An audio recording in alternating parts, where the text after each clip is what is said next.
Hello बच्चों, आइए प्रश्न को पढ़ते हैं। हमारा प्रश्न है इलेक्ट्रॉनों के माध्य मुक्त पथ से आप क्या समझते हैं। तो आइए सबसे पहले इस प्रश्न की मुख्य अवधारणा को समझते हैं। तो चलिए क्या समझते हैं, माध्य मुक्त पथ क्या होता है। तो पहले मुख्य अवधारणा लिख लेते हैं। मुख्य अवधारणा, इस प्रश्न की क्या लिखेंगे, मुख्य अवधारणा। हम जानते हैं यह प्रश्न हमारा किस पर आधारित है, यह आधारित है माध्य मुक्त पथ पर। तो इस प्रश्न की मुख्य अवधारणा हो जाएगी माध्य मुक्त पथ।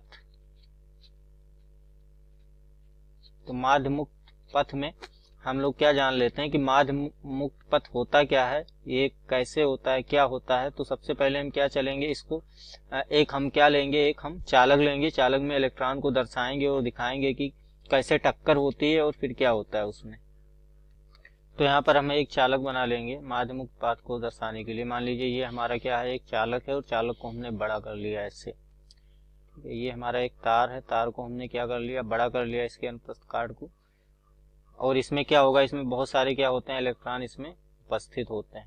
इलेक्ट्रॉन इसमें क्या होते हैं, मुक्त इलेक्ट्रॉन जिनको बोलते हैं, ये उपस्थित होते हैं।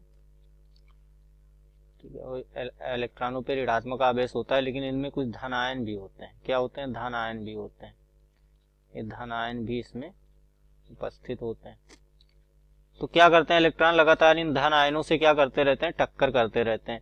मान लीजिए इलेक्ट्रॉन गति कर रहा है, तो गति करते करेगा इस इलेक्ट्रॉन से, फिर अगली बार क्या करेगा, इससे टक्कर करेगा। तो जब ये दो क्रमागत टक्कर करता है तो जो दूरी चलता है उसी दूरी को क्या बोला जाता है, इसी दूरी को हम बोलते हैं माध्य मुक्त पथ, इसको बोला जाता है माध्य मुक्त पथ, इसको कहते हैं। तो यहां से हम लिख सकते हैं, तो यहां से लिख सकते हैं कि इलेक्ट्रॉन द्वारा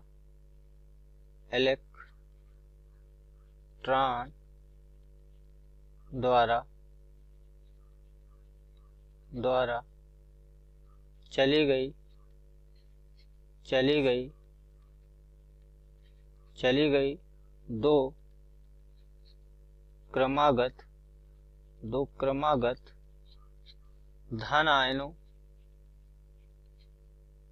दो क्रमागत धन आयनों से टक्कर, इलेक्ट्रॉन द्वारा चली गई दो क्रमागत धन आयनों से टक्कर के बाद की दूरी, टक्कर के बाद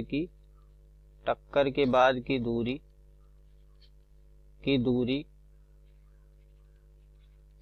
को क्या कहा जाता है, माध्य मुक्त पथ इसको कहा जाता है। माध्य मुक्त पथ इसको कहते हैं। और माध्य मुक्त पथ को हम किससे प्रदर्शित करते हैं, लैम्ब्डा से। किससे, लैम्ब्डा से। तो यहाँ हम लिख सकते हैं कि जो माध्य मुक्त पथ है उसको किससे प्रदर्शित करते हैं, लैम्ब्डा से। और लैम्ब्डा का जो मात्रक होता है, या माध्य मुक्त पथ का जो मात्रक होता है, मात्रक वो क्या होता है, वो होता है मीटर। क्या होता है, मीटर। इसका मात्रक क्या लेते हैं हम लोग, मीटर। इसकी कोटि की अगर हम बात करें, कोटि, तो इसकी जो कोटि होती है वो होती है 10⁻⁻⁹ मीटर। मैं आशा करता हूँ इस प्रश्न का उत्तर आपको समझ में आया होगा। धन्यवाद।